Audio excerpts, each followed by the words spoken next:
All brothers, especially our youngsters, if we can try to get all of our youngsters to come towards the front, inshallah, try to sit as close together as possible. Come on brothers.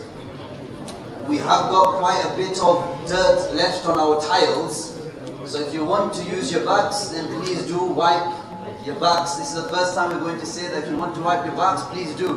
We've got quite a bit of ground left on the tiles. But for now, we would request everyone to try to come to the front. Excellent. Come on. Mikhail, I can see you. Come on. Come to the front. Come on, brothers. Try to stay as close together as possible.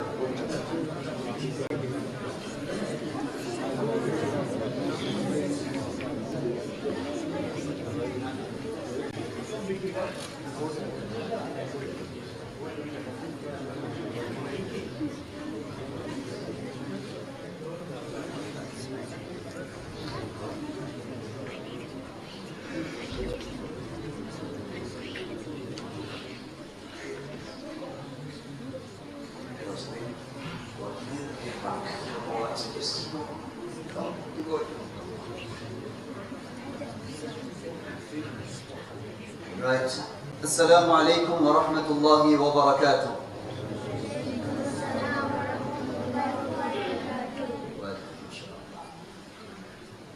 Right, it's just past 20 past 8. We hope to have a wonderful event today. An event which will recharge our iman, give us the ability to get ready for the blessed month of Ramadan, and to be able to spend some time in the house of Ar-Rahman,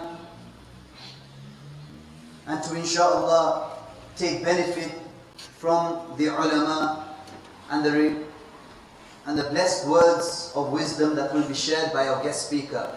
However, we do have a little treat before the speech and the talk. We have a guest nasheed artist who many are aware of. MashaAllah, he has thousands, if not millions of views on YouTube. One of his videos has 27 million views on YouTube, and this is MashaAllah this is from Allah subhanahu wa ta'ala. Allah subhanahu wa ta'ala wanted his words and the words of Rasulullah sallallahu alayhi wa sallam to go globally, and for people to hear these words and beautiful words by brother Hasan to be able to deliver his beautiful nasheed to us.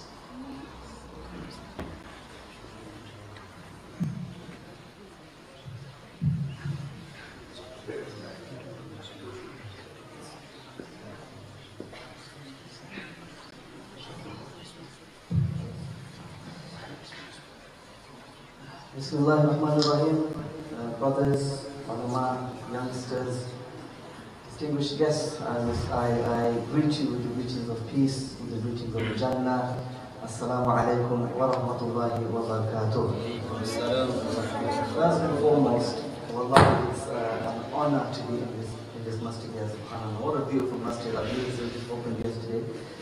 We were supposed to be here for the opening, but Qadarullah, we're here. Yeah, it's just a beautiful community, man, and I pray that all of you who supported this to happen, may Allah give you all the rewards for all the students that benefit and all the musallis that pray the salah, and do their 5 times prayer here. I hope you guys all share in their rewards, inshallah, as a sadaqah jariyah. Once Ameen. Jazakumullah khair for having me here as well. I think Maulana would have mentioned this anyway, but tomorrow is actually the official event in Bolton, which Shaykh Hasan will deliver a title called Attain the Forgiveness of Allah through the Power of Dhikr. So that one is open to both brothers and sisters. I'm not sure if there are sisters here today. Okay, listen. There will be a QR code. Oh, mashallah. So on your way out, there will be a QR code on the screen. If you just take out your smartphones, take out your camera and point it towards the QR code, it will take you straight towards the event page tomorrow. It'll take you about 20 seconds to register. It just gives us an idea of how many people we need to cater for tomorrow, inshallah. The event is at 6 p.m. Doors will open, inshallah, in Memory Lane. So inshallah, I hope to see some of you there. And at least for that event, you need to bring along your sisters and your mothers and your daughters so everyone can benefit just before Ramadan with a very spiritual topic, inshallah, like the power of dhikr. So hopefully we'll see some of you tomorrow, but Maulana has asked me to render a few nasheeds, and I'll do that for you. We'll start with a nasheed which is about the Prophet sallallahu alaihi wasallam, and goes like this.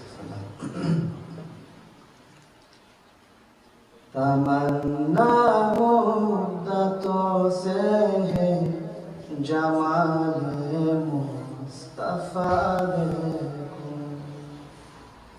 इमामुल अंबिया देखो हबीब किबरिया देखो वो सुबह नबी रोशनी पाई वो जिनके दम कदम से सुबह नबी रोशनी पाई मुनव्वर कर दिया जिसने फ़ज़ाओं रहनुमा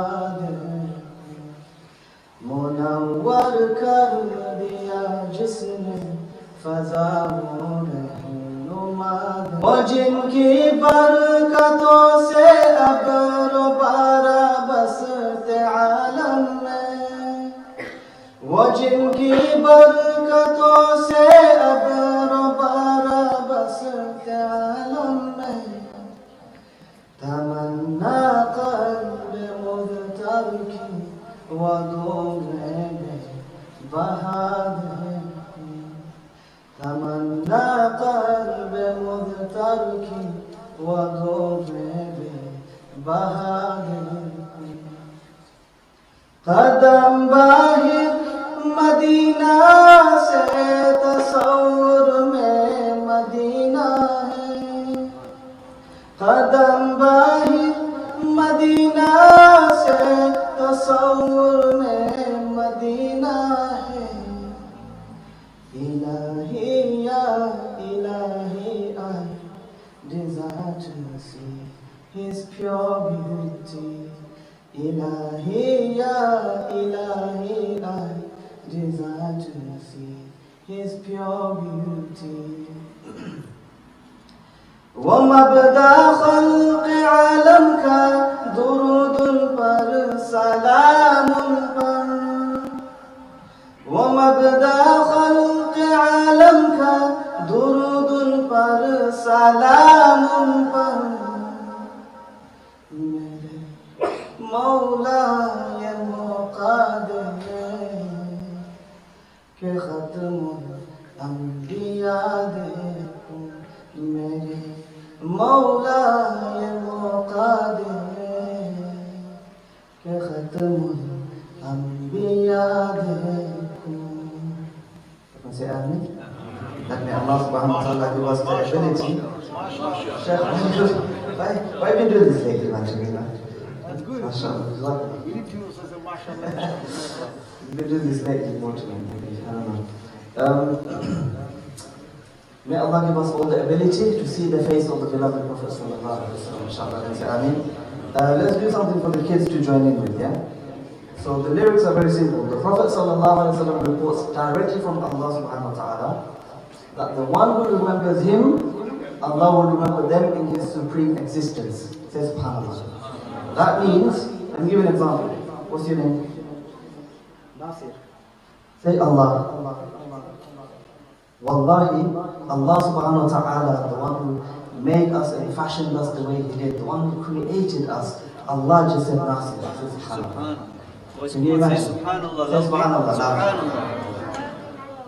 So this nasheed has the name of Allah in there. Join in with me. Goes like this.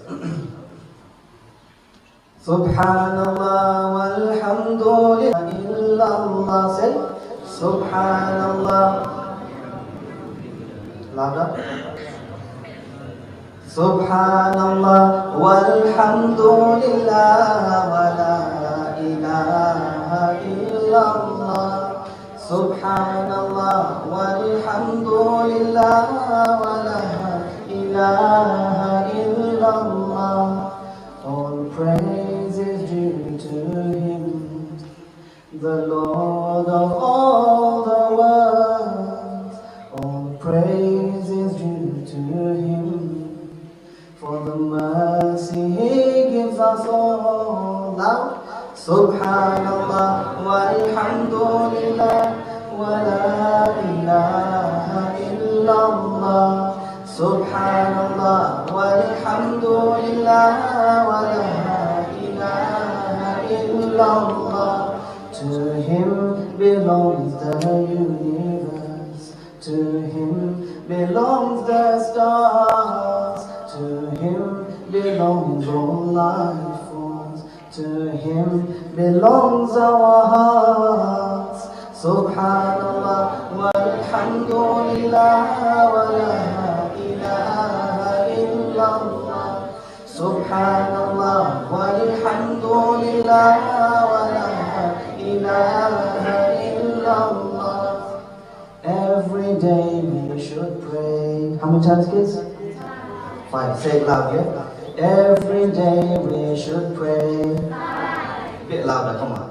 Every day we should pray. 5 times a day, 5 times a day, for His pleasure and bounties and His most righteous way. Last one, loud. Subhanallah walhamdulillah wa la ilaha illallah. Subhanallah walhamdulillah wa la ilaha illallah. Subhanallah walhamdulillah wa la ilaha illallah. Subhanallah walhamdulillah wa la ilaha illallah. MashaAllah. Let's get a takbir for the kids, huh? Takbir! Alright, for the last one I want to keep it very short, but I want to do this because we're about, like a week or so away from Ramadan, right? And I remember, some of you may remember, those of you who are like 35 and above, when we used to break our Maghrib at around 4:15, 4:30. You remember that time? In the winter, when Ramadan was in the winter, there was this one nasheed that they used to always play on Sunrise Radio just before the Maghrib Adhan. And every time I hear that nasheed, it makes me feel so nostalgic, mashallah. I know there are lots of kids here, but this one's more for the elders, I guess, if you like. It's to make me feel so nostalgic when I hear this nasheed, that it takes you in that feeling of Ramadan. So I want to share that with you. So kids, that's fine, but elders, like my older brothers that are here, inshallah, try and close your eyes and picture your Ramadan from 25 years ago when none of the siblings were married. You'd sit around the table with your parents and you'd all have iftar together, maybe have an argument just before as well. But it goes with the flow, right? It goes like this, Bismillah. Ya wajiha ad-dini wal-karam wa halifa al-ilmi wal-hikami Nabiyyun Nabiyyun Nabiyyun Nabi. Brothers, Nabiyyun Nabiyyun Nabiyyun Nabi. Ya Rasulallah salamun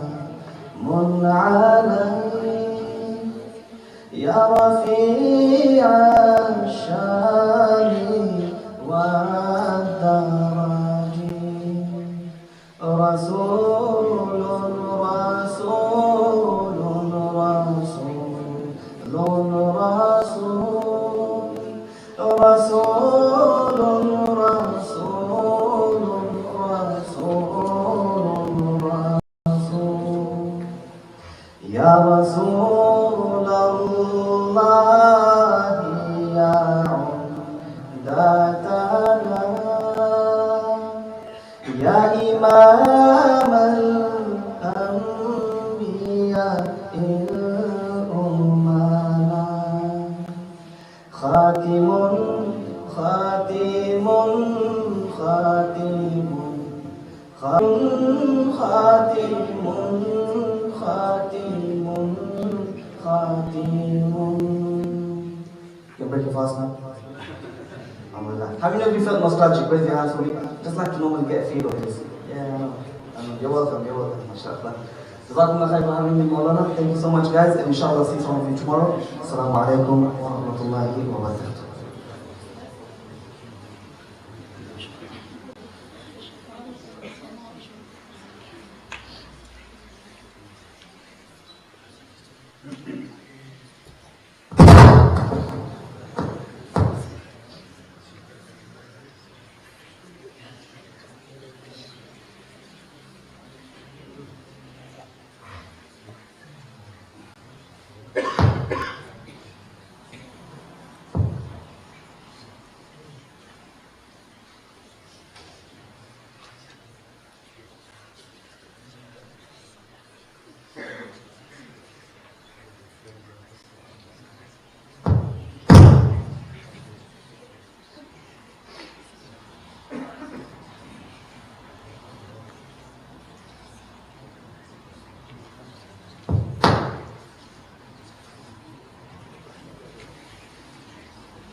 MashaAllah, our Bhai Hasan Tahmeed, beautiful words, absolute beautiful words, full of the love of Rasulullah sallallahu alaihi wasallam. And just a mention of the name of Prophet sallallahu alaihi wasallam, it brings around so much warmth and emotions and so much longing for being in Medina. Many of us have booked their tickets for this year to go for Umrah. May Allah subhanahu wa ta'ala accept all of your wonderful journeys and make it easy for each and every single one of you. And mashallah, already we are already feeling like it is already Ramadan. Even though Ramadan is still to come, still to arrive, Allah subhanahu wa ta'ala is already giving us this feeling and this warmth of Ramadan.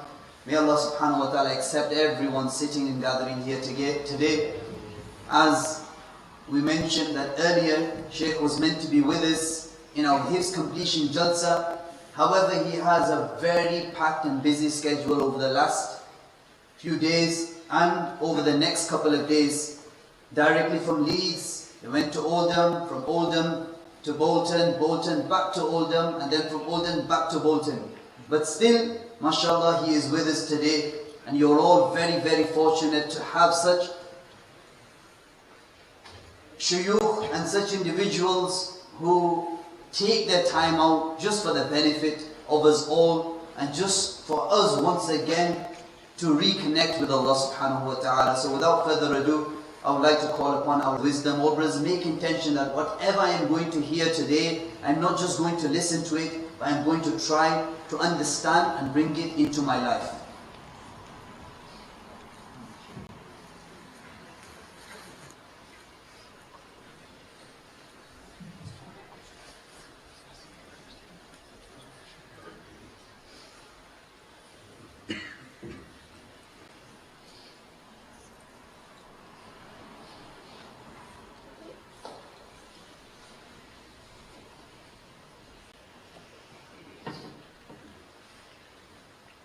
Bismillahirrahmanirrahim. Alhamdulillahi Rabbil Alameen.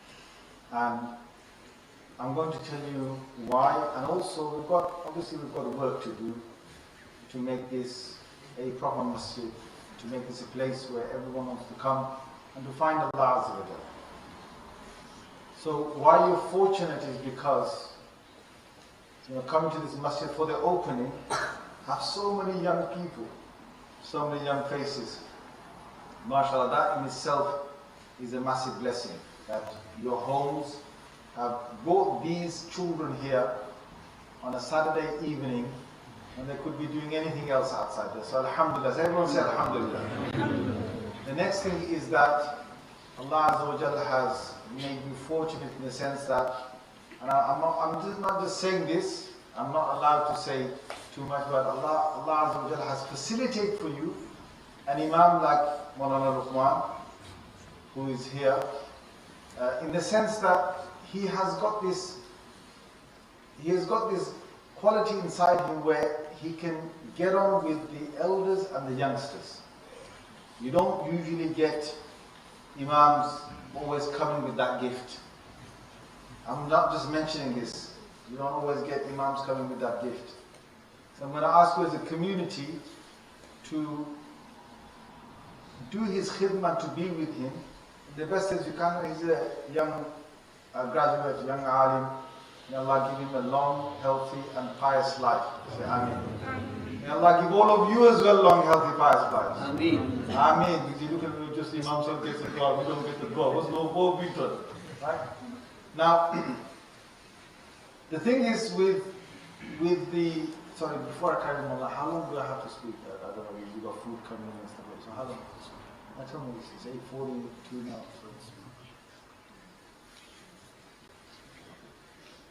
So the thing is with us as a community to build on, we've got two sides. I want you to understand. And we've got the youngsters. Out of there, we've got another two breaks. Okay, so I want you to understand this. There's the elders, there's the youngsters.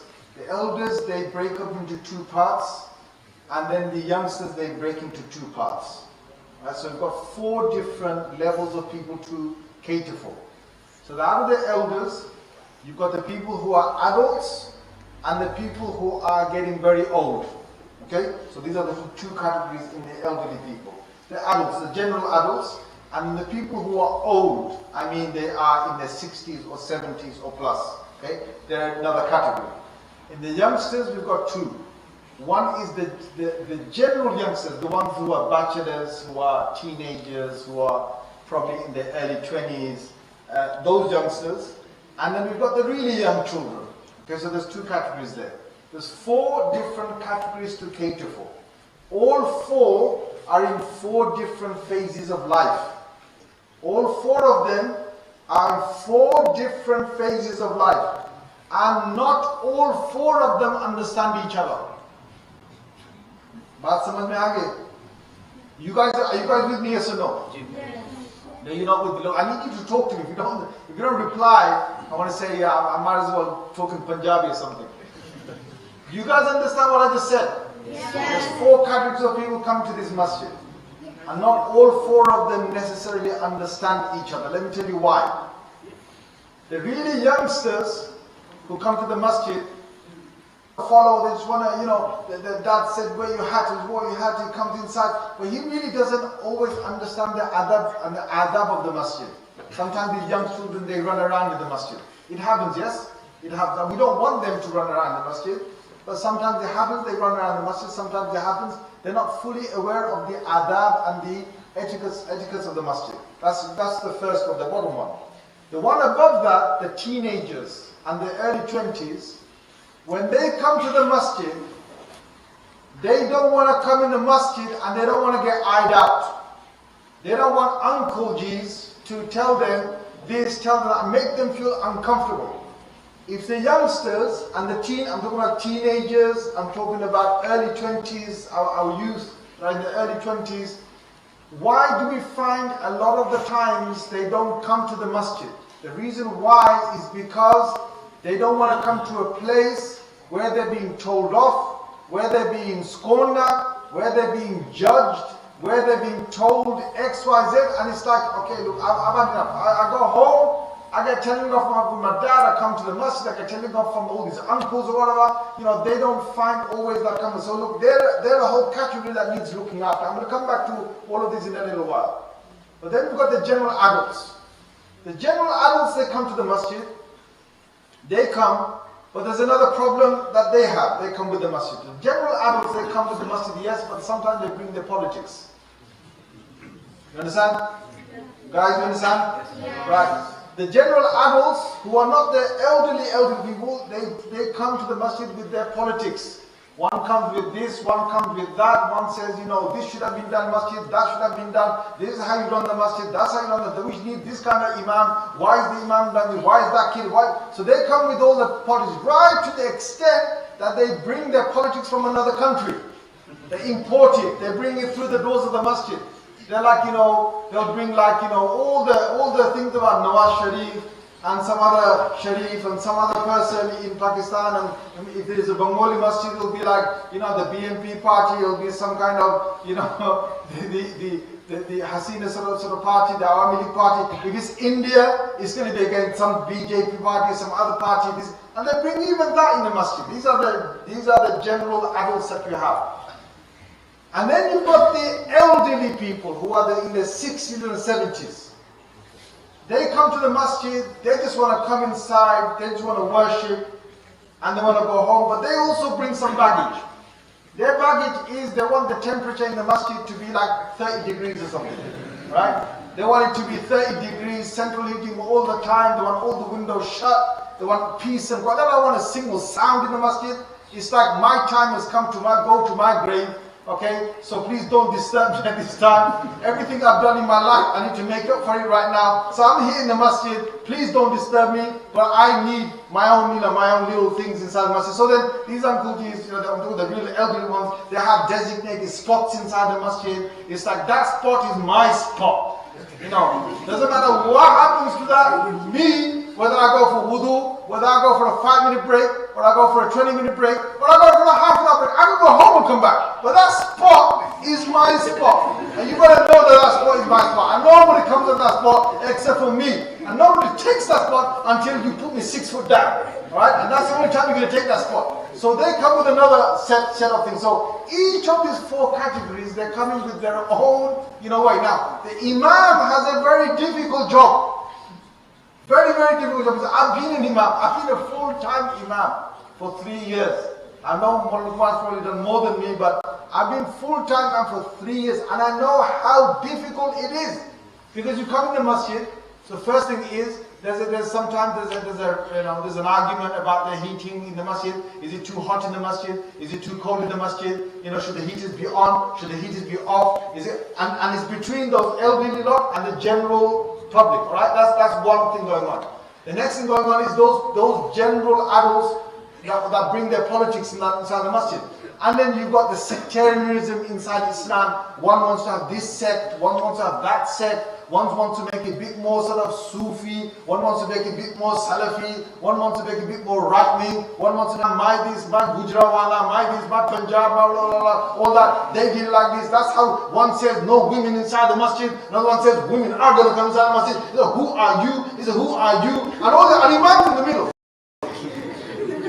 Bichara imam is in the middle. If he says to this one, hey, listen, you know, you listen to me, that he's going to say tappar this way. If he says you listen to tappar that way, so imam's got tappar both ways.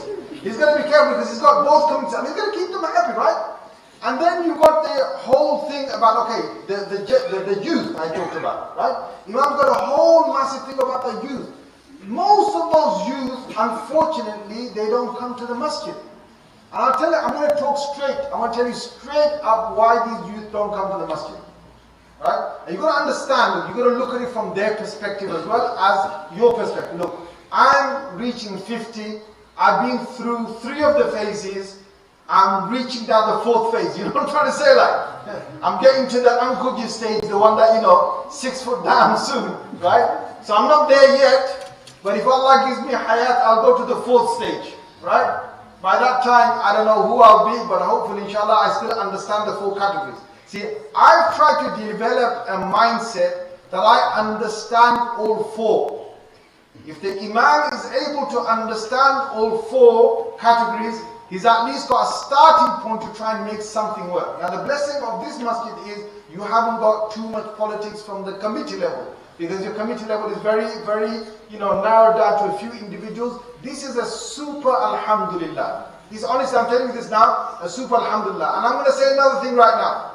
Imam Sahib in front, he never told me to say any of this stuff. He just said to me, free whatever I want to say, right? There's no conversation behind me, behind your backs, right? There's no brown envelope that came from the Imam to me, right? But I'm going to tell you straight up right now, and I want you to listen to this. Before this masjid was built, most of the guys in this community said, oh, okay, I'll give some donations, whatever, but I don't want to get involved, right? That's the best. Some people said, I'll give my time. Most people said, I'll give my donation. And most people said, I'm staying out of it, right? Once the masjid is built, once everything is done, once the final thing has been finished off, then you're going to get certain people saying that, I want to be part of this. I want to be part of running this. I want to be part of what's your this, what's your deeds, what's your trust is, what's this. We want to be this. And that comes up as a new kind of fitna. A new kind of tribulation. I'm telling you, my respected brothers and elders, please don't bring this into this masjid. Please don't. You've already got a massive head start, which is you've got a small amount of people running this masjid. This is super good, especially if those 2 people, and those couple of people who are running you, they can do what this ayah at the top says. Right? I was so happy to see this ayah at the top. This ayah is the ayah that sets the record and sets the score with anyone who wants to run the masjid. Because this ayah in the Quran, in Surah Tawbah, tells us, إِنَّمَا يَعْمُرُ مَسَاجِدَ اللَّهِ. Those people who look after a masjid, who construct a masjid, who build a masjid, who regulate the affairs of a masjid, who control the masjid affairs, of the masjid, as in the places of worship on this earth, Man amana billah, they should be those people, Allah saying this, they should be those people who believe in Allah. Wal yawmil akhir, they believe in the afterlife, meaning a deep belief in Allah, a deep belief in the akhirah. Wa aqama as-salah, and they establish prayers. Now listen to this, establish prayers, that takes out most of the committee members throughout the UK. There's a lot of committee members throughout the UK, they don't pray their 5 daily prayers. So وَأَقَامَ الصَّلَاةِ, and then he says وَآتَ الزَّكَاةِ, they give the zakah. And the beautiful thing about this is whenever you get a Madani surah mentioning about zakah, okay, you give your zakah, fine, but أَقَامَ الصَّلَاةِ آتَ الزَّكَاةِ, you're establishing your prayers, which is your individual duty for God. Ata zakah, you're establishing the community duty you have. That's why Ata zakah. Why is Aqama Salah Ata zakah? Why does it come again and again together? Allah. Ata zakah is my responsibility for my community. That I look after their welfare, I look after their affairs and so on. So the committee members need to be upright people who look after. They've taken a burden on their shoulders. Massive burden on the shoulders. I'm going to important part in that verse. وَلَمْ يَخْشَ إِلَّا اللَّهِ, they do not fear anyone except for Allah. Wow. The last one. And Allah put all of these conditions for anyone who wants to become a committee member in this masjid. Because I know Maulana is part of this, and I can say this very, very, very freely here. That's fine. In other masjid, if I said it, it would be my last bayan. You know what I'm saying? It will be my last bayan. So what I'm going to say is that, can you imagine if you went around and said, who are those committee members who don't fear anyone except for Allah? Wow, how many would you have left? Because people fear what? If you're in charge, you're fearing, oh my God, what's he going to say? Oh my God, what's he going to say? Oh my God, what's this guy going to say? He's my biggest donor. He gives the biggest charity. You know, like there's people in committee members, they fear the effect of the donor, of the people they affect, and they fear the effect of the general public. If public opinion swings, then they're very fearful. You guys understand? You don't understand? Yes. Shall I make you understand better? Yes.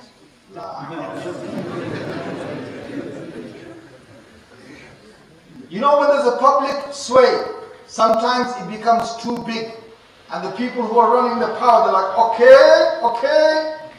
Sometimes they can swing it, sometimes they can't swing it. I'll give you an example. It just happened 2 days ago, and you youngsters will understand this. Gary Lineker. Now, Gary Lineker, he made his comment this week about the refugees. I'm not going to go into it. And then they said to him, the BBC said to him, hey, your tweet.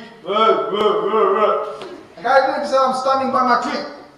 And after that, what happened is, very shortly, what happened within these few days is that there was a whole hoo-ha, what's going to happen, because it was a tweet. You know, it's all cancel culture, get people out, so there's a massive, you know, how dare he say that, he made those people look like 1930s Germany, blah, blah, blah, blah, blah, blah. Right? And what happened in the end? The staff supported Gary Lineker. He boycotted match of the day. The staff supported him. Right now, they said, BBC said, we're sorry to you, Gary Lineker. We're sorry to you. So the thing is, people who are in charge, they're not always looking at what's important for the place they're running. They're looking for where the public opinion is swinging. In Allah's house, there's no public opinion swinging. In Allah's house, there's the Quran and the Sunnah. And Allah has said, وَلَمْ يَخْشَ إِلَّا اللَّهِ. Sometimes you have to put a man in his place. And you have to say, I'm sorry, you can't do this. Even if it means that he will not be coming to the masjid, even if it means he's going to have a difficult time with all the other general public and so on, because he put his foot out there, he tried to make himself look like Mr. Big Man. In the end, someone put him in his place and said, no, I'm sorry. This is the house of Allah, these are the rules, and I'm sorry you broke the rules, and you're going to have to now abide by the rules if you want to be here. And that's what I want to say to you, is that alhamdulillah, you're lucky in that sense, that you've got a masjid like this, so don't spoil it. Now, with what I just said, that ayah that is there, it sets the conditions for us to know that these are the people that should run the masjid. Now, that person who's running the masjid, especially the imam, he's got such a difficult thing. How does he bring those youth to the masjid? I tell you how you bring the youth to the masjid, and especially your young children, especially those of you who've got teenagers. How do you keep them connected to the masjid? I'll tell you how. When you go to any place, if you feel that you have come to a home, you stay there. If you feel unwanted, you don't stay there. You go very quickly. Assalamu alaikum wa rahmatullahi wa barakatuh. It's gone. Need for speed. Gone. So the thing is, these youth that come to the masjid, I know the general elders and also the 60s and 70-year-olds, you have to have patience with them. You have to have patience with them. When they come to the masjid, they don't have the same aspiration as you. Look, if I'm 70 years old, I became that kid who's a teenager. Then I became the general adult, and then I became who I am now. I've passed all these phases, right? I can't go back to becoming this kid, right? I can't go back to becoming that teenager. I can't go back to becoming that general. I can't do that. So as a 70-year-old, he's thinking, well, I'm at the end of the stage, right? So he's got a different mentality totally from the rest. But he has to have sabr. He has to have patience. He has to have understanding. And the understanding is, let the youth come to the masjid. They're going to make some sound. Right? We don't want them to disturb others. Yes, 100%. But when they come to the masjid, it's better they come to the masjid and make some sound, and I tolerate it, then that youth tomorrow, he's out there on the streets and he never comes to the masjid because I have been disturbed and I'm someone who made him go away from the masjid. Youth, they come to the masjid. He's got a certain hairstyle. He's got a hairstyle. He's got the hairstyle. What are you going to do in the masjid? You're going to say, take some clippers out and just clip his hair? He's got the swag. He comes in, right? But you've got to understand, look, you've got to understand that youngster has got his own set of problems. That youngster came to the masjid to find some peace. He came to the masjid to find something. He wants to understand himself. Now the biggest problem the youth have, let me tell you this, the biggest problem the youth have is they don't find someone who can relate to them, who can tell them these are your problems, this is how you fix them, this is what you shouldn't do, and this is what you've done right, and this is what you've done wrong, but I'm not someone who's going to judge you and become, nasty towards you. I'm just going to tell you the facts how it is. That's all they need to find. A lot of these youngsters, they're lost. They don't know how they're lost. They don't know how to make their mind up. Look, I was a youngster. I was born British, right? I've been here all my life. And I understand what the British, youngsters go through. Some of you who are not born British, you won't understand this. Because when you're a youngster and you're in a British society and you grow up, you see two worlds. This is what I saw. I'm going to be straight up with you. You see two worlds. You see the world of the masjid and the world of school.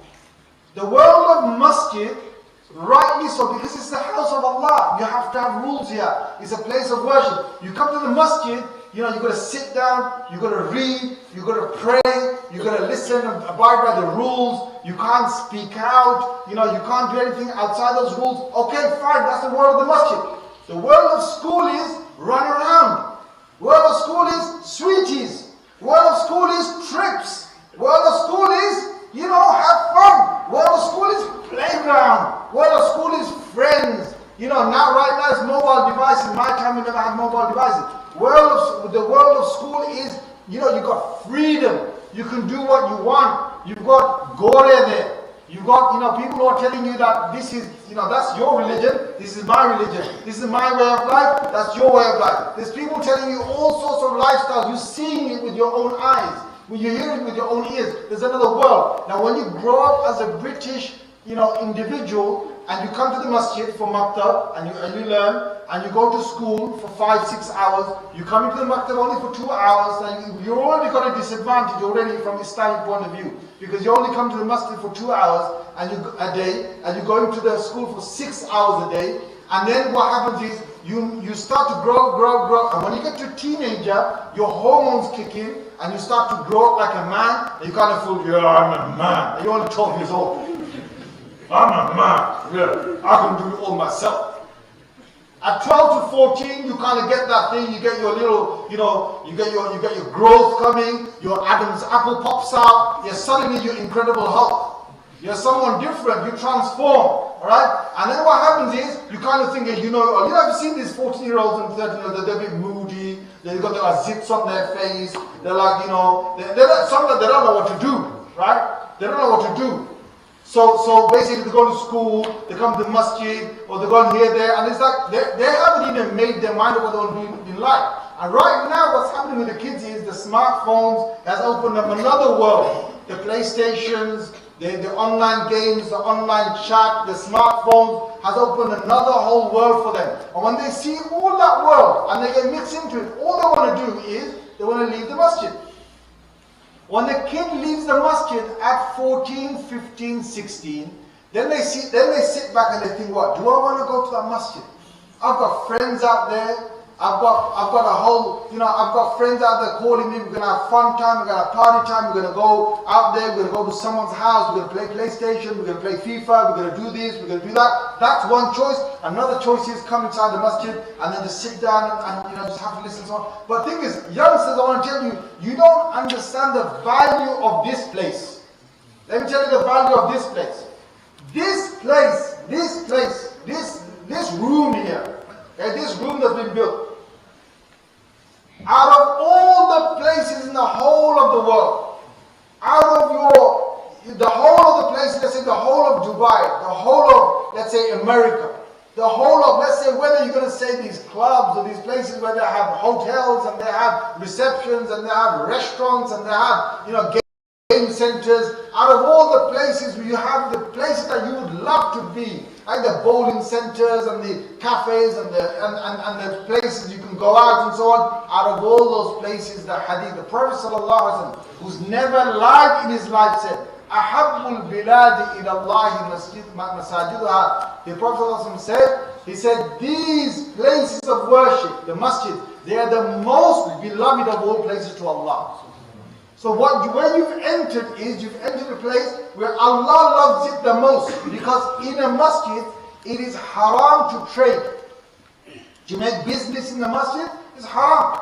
You can't do it. And the places where the businesses are going, the places where the aswaq and the marketplaces are, the abghadul bilad, these are the most hated of places to Allah. Why? Why is that the case? Look, masjid has been named a masjid because we do sujood. We bow down our heads on the floor. You know what that means? This is the place where your body and soul will connect back to your Creator. This is the place where you're going to find calmness, where you're going to find peace. If you're looking for peace, you're going to find it inside the masjid. The only thing I'm going to tell you as the general public is, please allow these youth to come in the masjid and be who they are. For them to transform, for him to change his hairstyle, for him to change his swag, for him to change the way he looks, the way he behaves. You know what he needs? He needs the companionship of good Muslims. That's what he needs.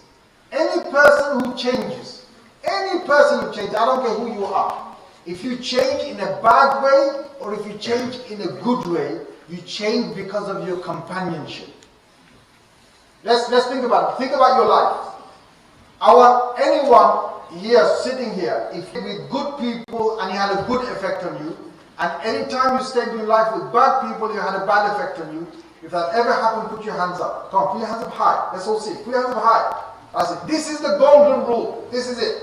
Now, if you ever want to change anyone, it's going to happen through companionship. These youth, when they come to the masjid, this is the place where we need to provide the companionship. What does that mean? That means, look, when you see that youngster come inside, let him be. Let him sit down. See how he is. You okay? Okay, good. Fine, sit down. If he makes a bit of noise, he breaks a few adabs, a few etiquettes, just tolerate it. Tolerate it for the moment. Later on, tell him privately. Tell him nicely. Tell him with a smile on your face. Beta, my son. Call him your son. Don't say, hey!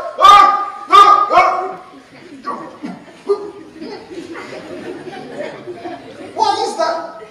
What in the world? You think that youth, that youngster's ever going to come back in the masjid after he hears your voice like that? You just think that, like, I told you, he's got a school life. You think any of his teachers ever, in these schools, like the British schools, you think they ever looked at him and said, hey, Muhammad, you gotta bust your head, boy.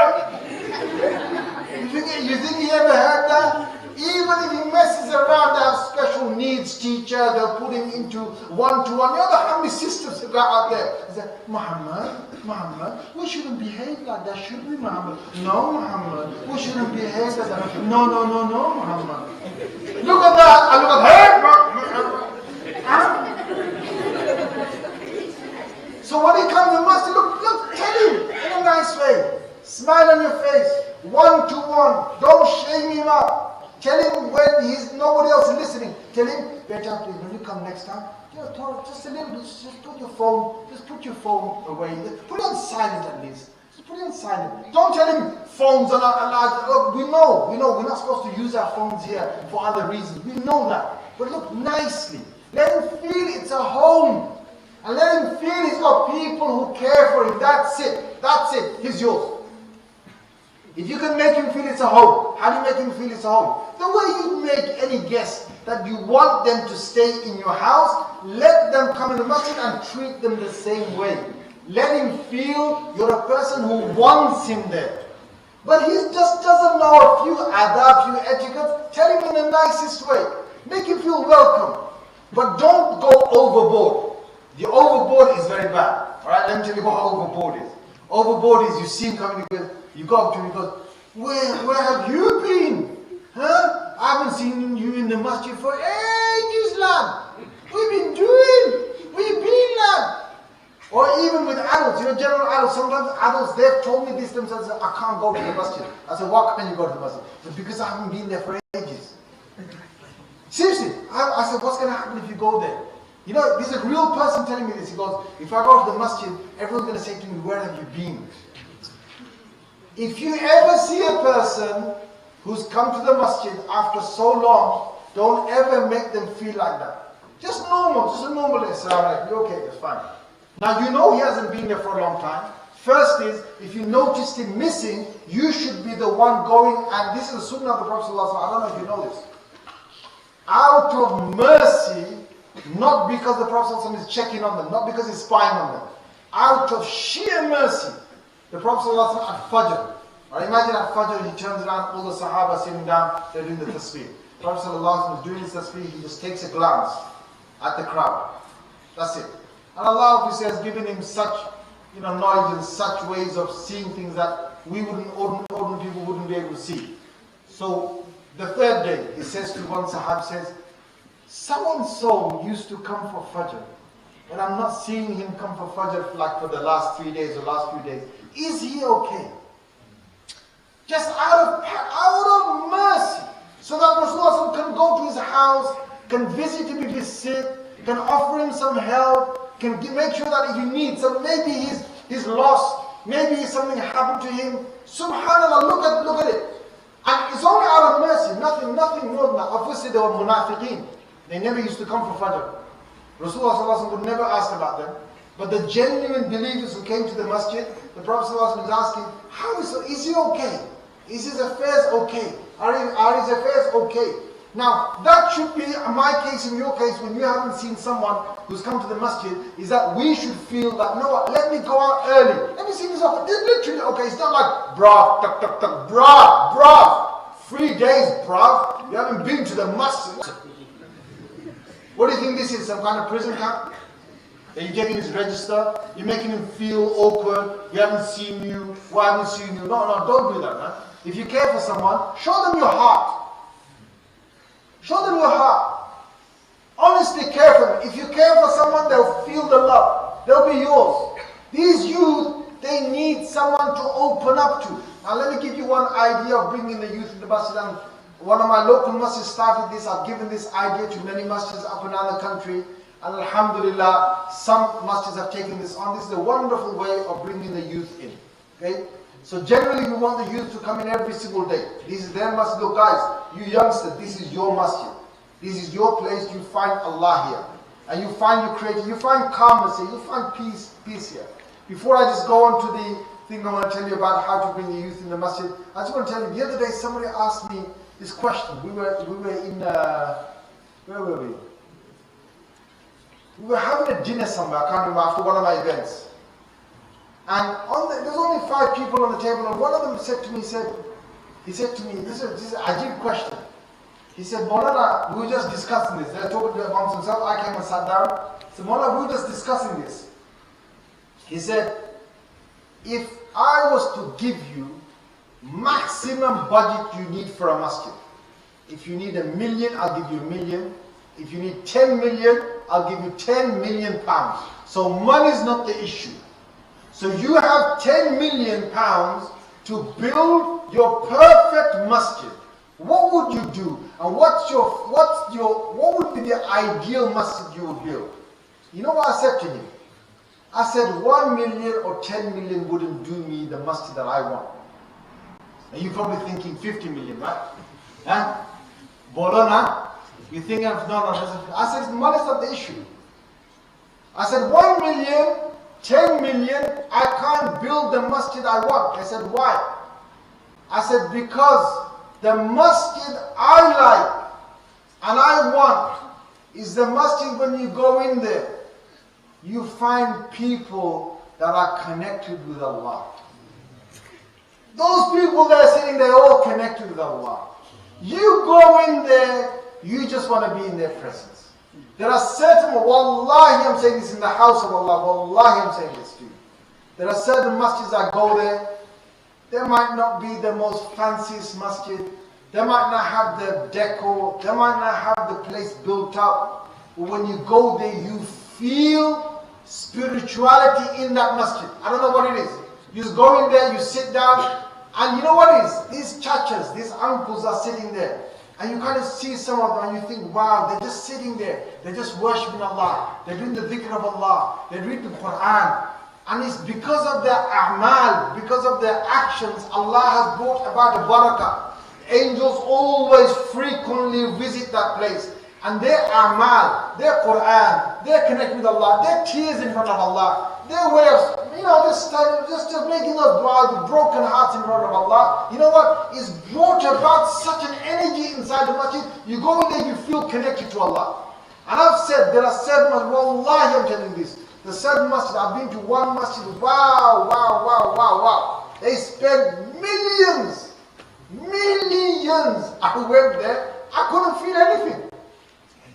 The carpet was from Iran and the walls of this and oh my God, I don't know what they did, right? This masjid was the most grandeur masjid. I went in there, I sat there, prayed Dhuhr and so on, and you just can't feel anything. Why? Because their whole focus was on the walls and on the ceilings, on the chandelier, on the carpets, on the decor, on the thing, right? You don't feel it. I've got certain local masjids. I've got certain masjids I go far from.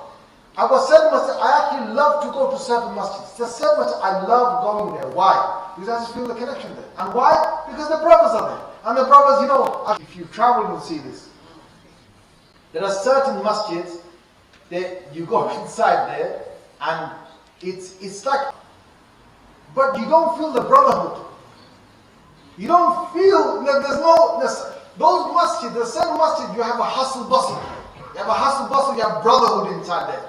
You might get a bit of, it's a bit tight in here, it's a bit, there's a lot of brothers in here and so on. But you know what? There's such a muhabba, there's such a feeling of love in that masjid. And when you go there, even though there might be a bit of sound in the masjid, some brothers are talking at the back, but you know what? You feel you're at home. You feel amongst brothers who want to be close to Allah, and you feel that these brothers are there, there's a brotherhood there.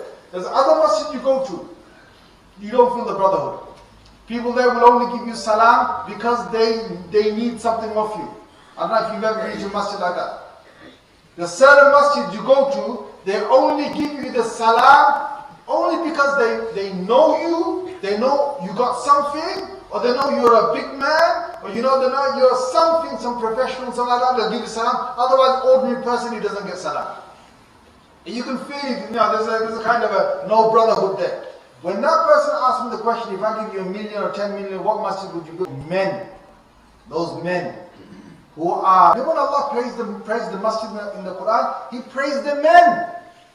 فِيهِ رِجَالٌ يُحِبُّونَ أَن يَتَطَهَّرُوا. Allah didn't praise, show me in the whole Quran where Allah praised the building of the masjid, where Allah praised the roof or the floor of them. No. Allah praised the men. He said those men in those buildings, He keeps it, in that masjid, there are men who love, they purify from arrogance, they purify from pride, they purify from being hard-hearted, they purify the soul, they're getting close to Allah, they're connecting with Allah, they're becoming like people who are with angelic qualities, like the angels are so good, they try to become like them.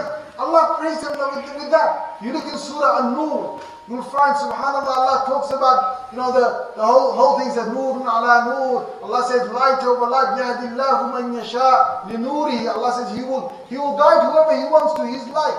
And then after that, He said what? رِجَالٌ لَا تُلْهِيهِمْ تِجَارَةٌ وَلَا بَيْعٌ عَنْ ذِكْرِ اللَّهِ. Allah says, these are men. Again, He says men. In the masjid, Allah says, these are men. They are not swung by trade or by commerce from my remembrance. They stand firm in my remembrance. When Allah mentioned the Kaaba, Allah says, Baytiya, my house, lit-ta'ifin, for those who want to do tawaf, wal-qa'imin, for those who want to stand in reverence in front of my house. وَالرُّكَّعِ, those who want to go into ruku and who want to bow in front of my house, وَالسُّجُود, who want to prostrate in front of me. Those are the people Allah prayed.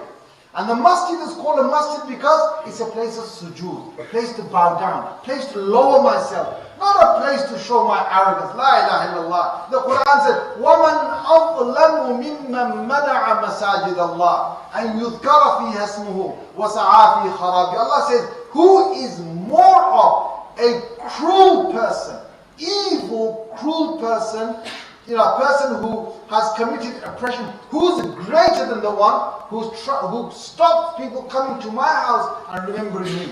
Allah says, أُولَٰئِكَ مَا كَانَ لَهُمْ أَن يَدْخُلُوهَا إِلَّا خَائِفِينَ. They had no right to even step inside my masjid except with fear in their hearts of whose house they're coming to. So look, my brothers, if you wanna bring these youth inside the masjid, we've got to welcome them, we've got to make them feel at home, we've got to put up with some of their behavior. Yes, please put up with it. At least they're here. At least they're here. In fact, the youngest ones we've got, the younger children here, okay. There's in the Ottoman Empire, they used to have this plaque on the wall of the Ottoman Empire Masjid. It used to say on there, written on the wall, if you do not hear the cries of young children at the back of the masjid, if you don't hear the cries of the children at the back of the masjid, then fear for the next generation. Fear for the next generation. Look, I'm going to tell you straight up. This place is only alive. It's only alive today because we've made the effort to try and bring them in. We don't know what's going to happen in 50 years' time, 70 years' time. There's such a world out there, I'm telling you. It's sucking our youth by the hundreds and by the thousands. Now, we're trying to get the youth in the masjid. The youth are making their own Islam outside there on TikTok. Every day there's new videos coming out on TikTok. It's a crazy place. People are making up their religion. People are saying, yeah, why can't this be the case? Why can't Allah love me if I'm like this? There's all kind of things people are making up and they're spreading it, going viral. TikTok's making it viral. Just because it makes it viral, guys, you youngsters, just because you see a video going viral doesn't mean it's the truth. You guys understand this or no? No, you don't. No, you don't. You say, oh, look at that. It's got so many likes. It's got so many likes. Oh my God. It's been viewed 100,000 times in one day. Wow.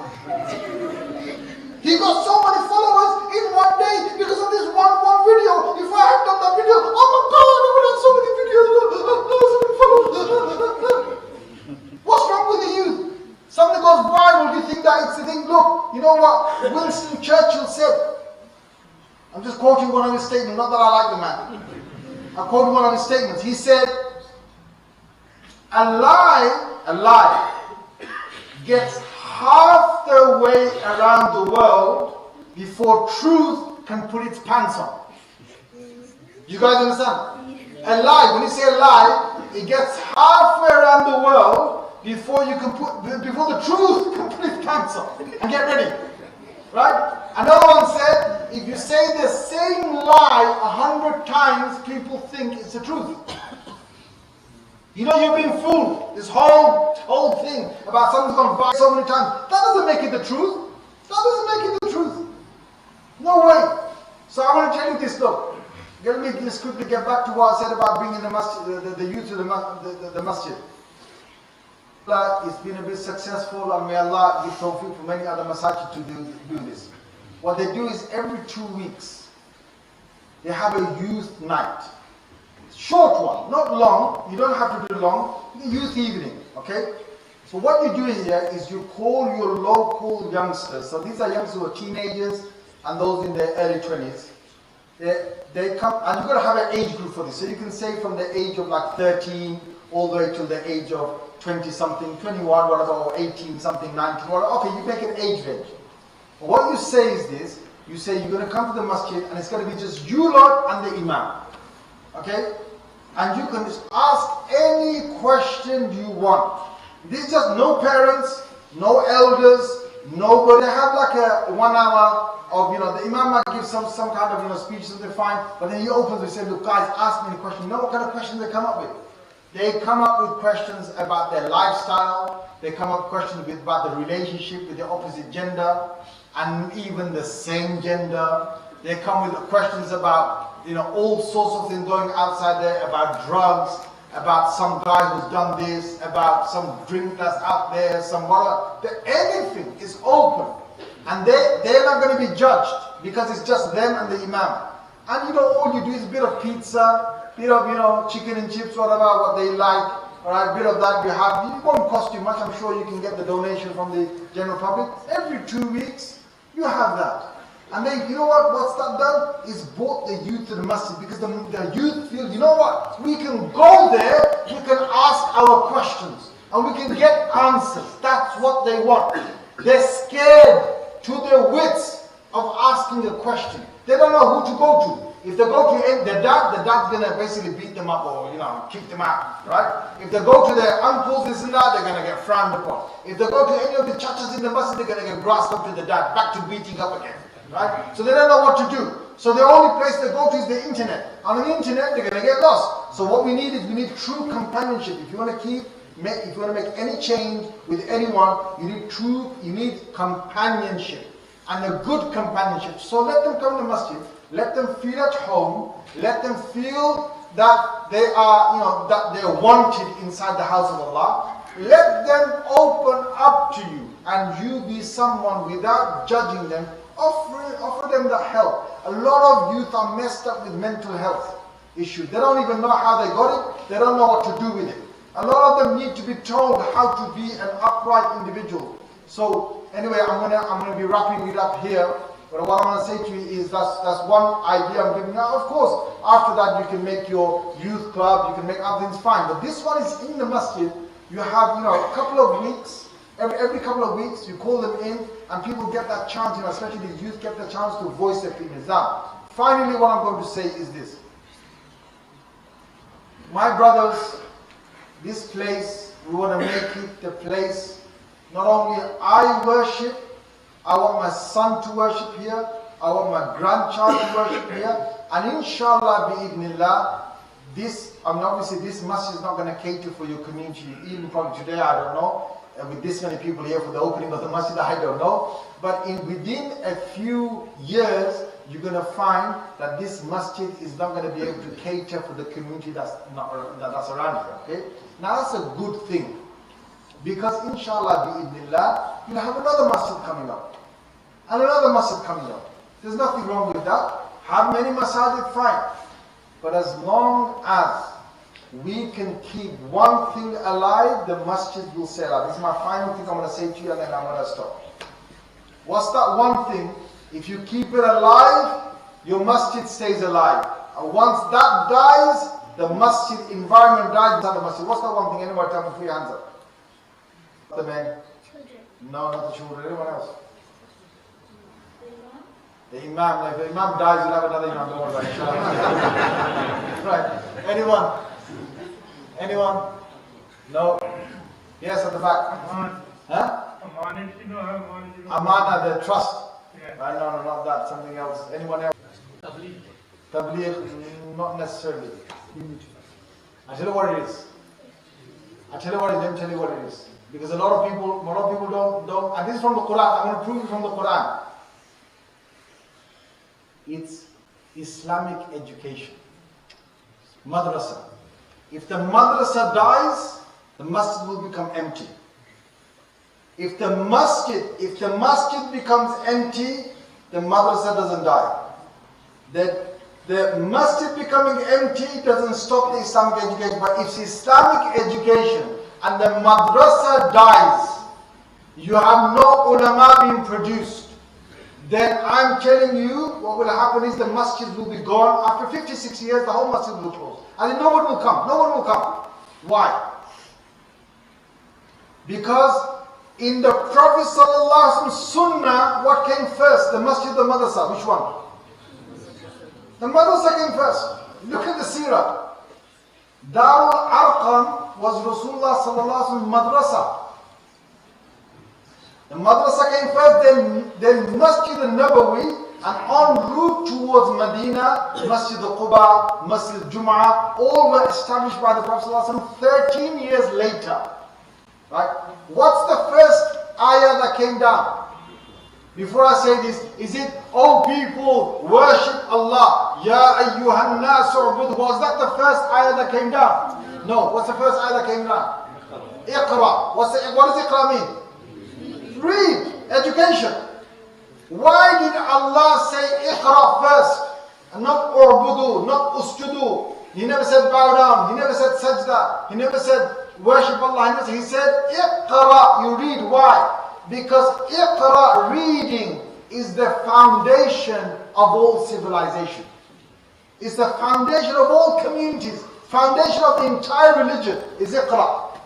If we have people stop reading, people stop educating, people stop in madrasa, their whole masjid will be empty. You know Bosnia? Look at Bosnia.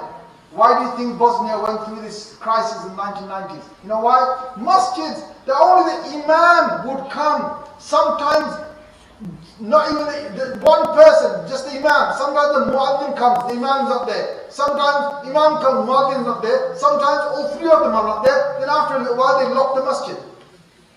They locked the masjid after a little while. Why? Because Bosnia had a history of madaris. When those madaris closed, then after a while the masajid and the masjids closed.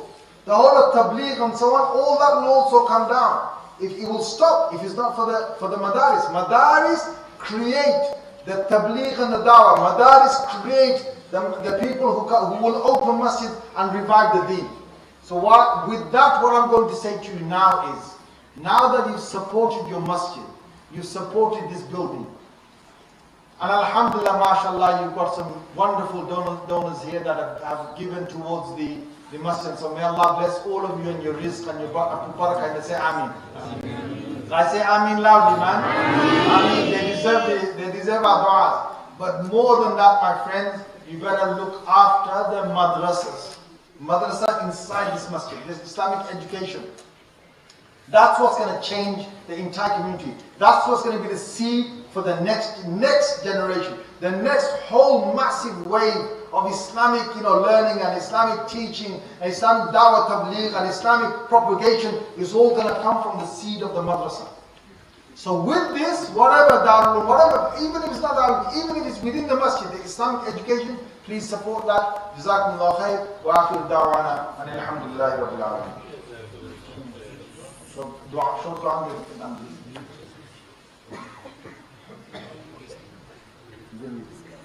Okay, so basically I'll make a short dua inshallah and then we'll leave. Thank you for your patience, for being here. And may Allah Azza wa Jalla give us all the Allahumma salli ala sayyidina Muhammad wa ala alihi wa sahbihi wa barik wa sallam. اللهم ربنا آتنا في الدنيا حسنة وفي الآخرة حسنة وقنا عذاب النار. اللهم أعنا على ذكرك وشكرك وحسن عبادتك واجعلنا إماما ونورا وهدى ورحمة. اللهم ذكرنا منه ما نسينا وعلمنا منه ما جهلنا وارزقنا تلاوته آناء الليل وآناء النهار واجعله لنا حجة يا رب العالمين. Oh Allah, we ask you to bless this masjid, bless all the people in this masjid, bless all the people who come to this masjid, who have supported this masjid, people who have given their time to this masjid, people who have given their wealth towards this masjid, people who have given their efforts and their ideas towards this masjid. Oh Allah, we ask you to keep us together as one great community that love one another for your sake, that build one another's deen for your sake, look after one another's iman for your sake. Oh Allah, make us come to this masjid and let us understand one another. Bring the youth to this masjid, bring the youngsters to this masjid, bring the elders to this masjid. Oh Allah, let us make this a place where we are connected towards you, where we find you, where we find peace, where we find tranquility. Oh Allah, keep away all bad politics away from us and away from our society. Oh Allah, we want to come here, we want to find you, we want to be one as one Muslim Ummah, coming to this place and following the Quran and Sunnah. Oh Allah, support, oh Allah, give us support and give us the help that we need. Oh Allah, to look after this masjid and to pay back the Qadr Hasan for those people that we owe. and also the madrasa and the Islamic education and the da'wah and the tabligh and whatever good function that is going on. Allah bless us in all those different things that you've given us. وصلى الله تعالى على خير خلقه محمد وعلى آله وصحبه أجمعين آمين برحمتك يا أرحم الراحمين. Whilst the arrangements for the food is being made, we're just going to do something a little different. And I know it's 9:35. Ibrahim, you ready? So we're just going to have a very short, interactive quiz which will be coming down. Sheikh's on the phone. We need you to. Right, so everyone, oops. So whilst the food is being arranged, can everyone, I know Shaykh said, keep your phones limited, but I want you all, whoever's got a phone, take their phone out and all the information will be on the screen. The way it goes, and I need all of you to listen, because then you'll say we never had a chance to understand what's going on. So there'll be 5 questions to do with Ramadan. And the quiz will take roughly about 5 minutes. The quiz will take 5 minutes. The quicker you get the answer, the more points you get, and the higher you go up on the leaderboard. So if you've all got your phones out, Ibrahim, if you can just get... No, 19.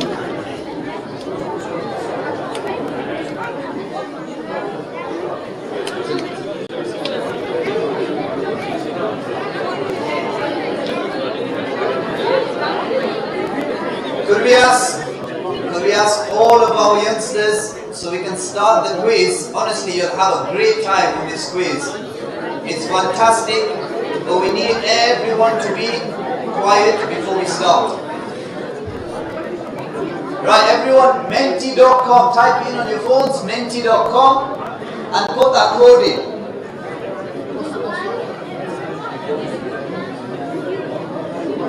After every question, the leaderboard will go up, and let's see who is at the top of it. So type in. That's it. We've already got some participants. Fantastic. MashaAllah. Oh, keep it up. Allah. And we don't want no more subs to sign up for this quiz, yeah? And you guys can do it as well.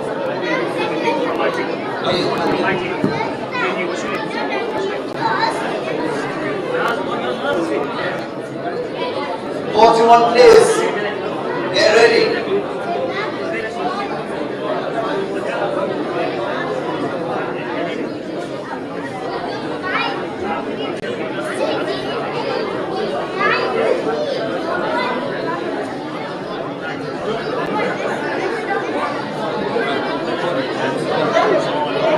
MashaAllah, 52 people.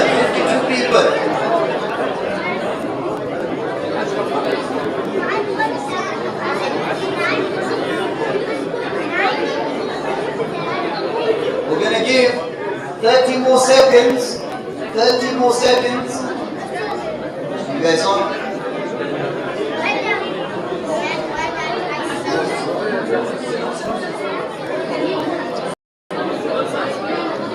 At 40 is going to start. If you've not got your name in by 40, you will not be able to take part. You will not bring your wife or husband. Right, okay. Can everyone listen? Shh.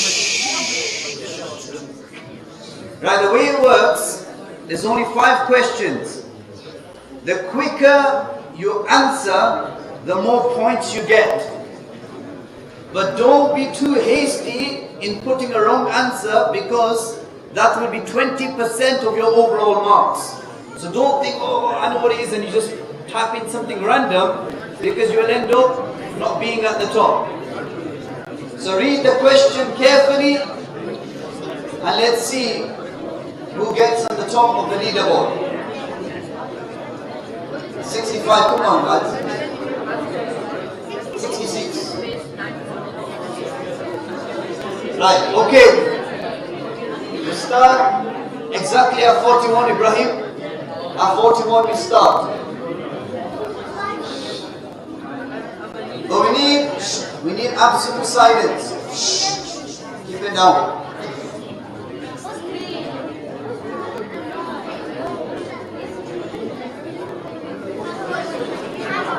Right, Bismillah, go on.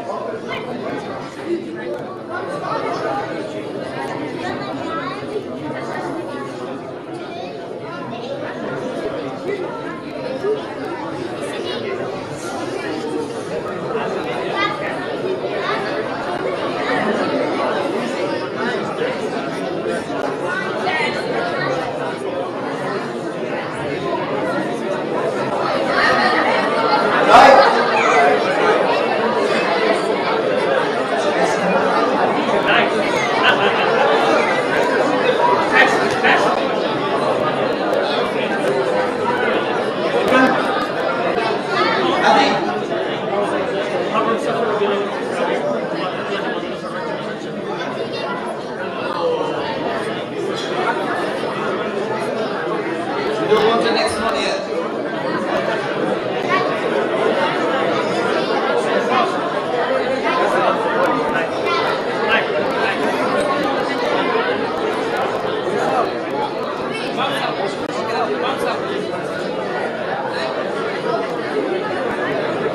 Right. Okay. Ibrahim, technical error. Yeah.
Okay. I would call that, yeah, we were testing you, but I kind of got it wrong myself. Right, come on. You ready for the next one?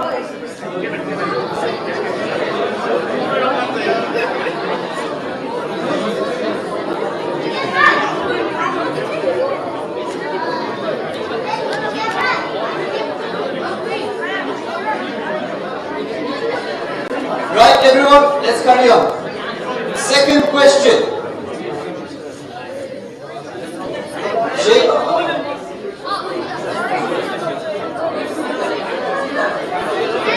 You got CR7 in the lead.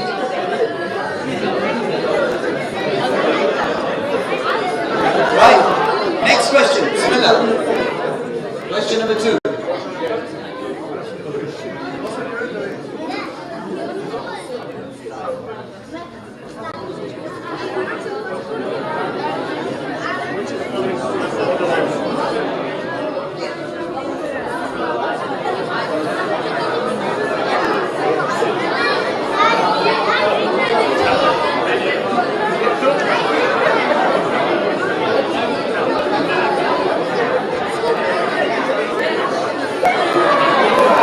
Inshallah, yes. Mentioned in Surah Baqarah.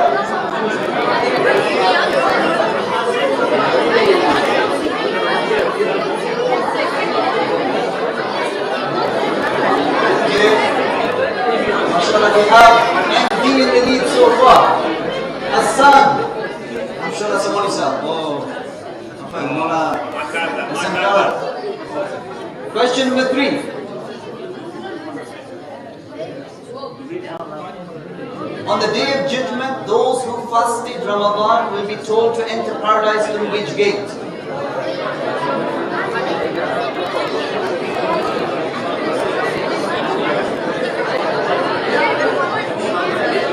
Bab al-Iman, Bab al-Rayyan, or Bab al- Oh.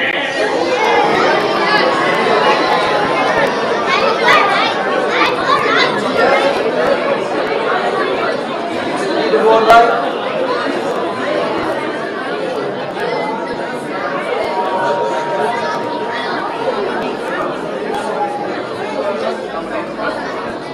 Oh, Asda. Asda's come on. You still got MD at the top. Who's MD? Come on. Question 4.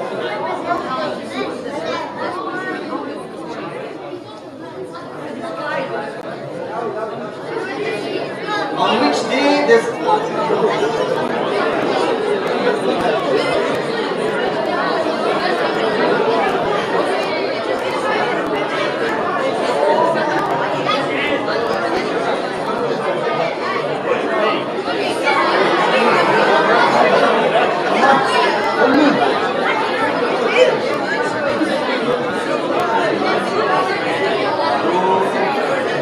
Oh, Asda.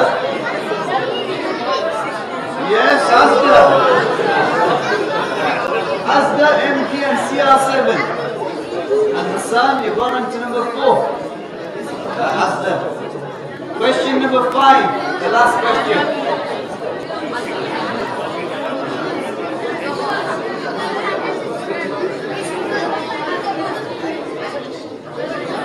Which famous battle took place during the month of Ramadan?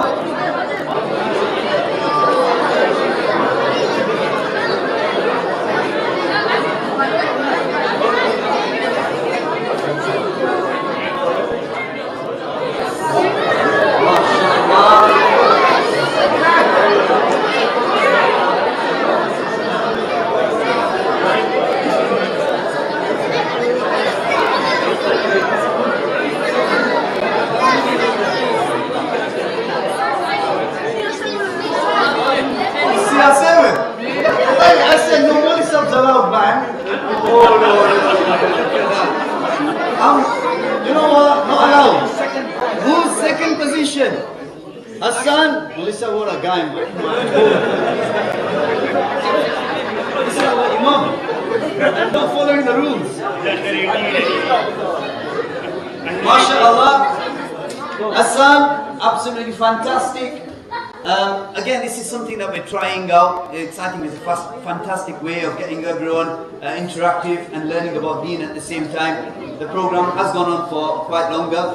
I would like to give Hasan a box of chocolates as well as £20 to spend at Reel's Fish and Chips. Our brother at Reel's Fish and Chips has kindly donated, £20 inshallah to give towards the winner of this competition. So currently, I'm living close to Reel's Fish and Chips. So, what do you? So we'll go together inshallah. Yeah. Right, okay, mashallah. We hope, as Shaykh has mentioned, before Ramadan we'll keep one more program. But until then, if everyone will listen. No, come on. Inshallah, if everyone can listen to the volunteers and make their way over to the cabin, everyone's efforts, especially Shaykh's efforts, always requesting to be dua. If we can give priority to the youngsters, give priority to the youngsters.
question you've got, fine. I was going to give it